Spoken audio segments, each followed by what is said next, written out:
Okay, so just a few things I wanted to talk about before, storing your bike this year.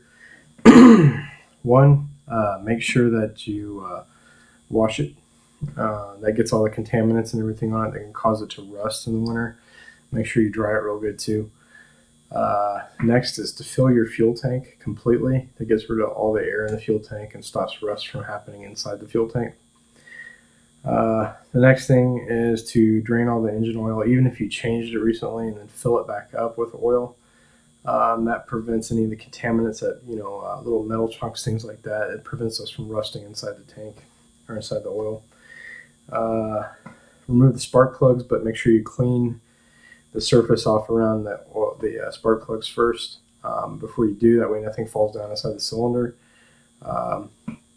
Then put a teaspoon of oil inside the cylinder, bump it a couple times to run it, and then that gets the oil flowing around the cylinder, prevents rust in there.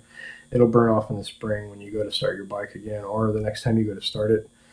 So don't worry about that. Then put the spark plugs back in after you've cleaned them and re-gapped them.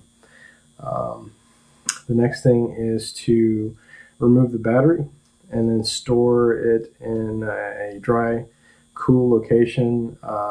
Charge it once a month. That prevents, damage to the battery. Extreme cold or extreme heat can damage the battery just like anything else.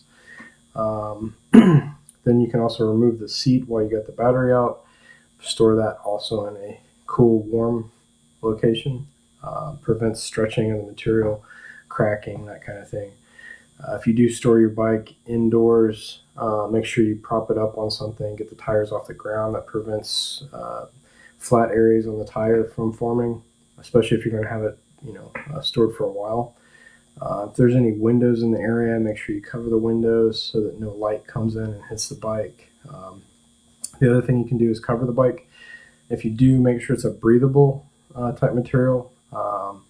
That prevents moisture from collecting and setting up against the bike itself. The next thing I would say is just,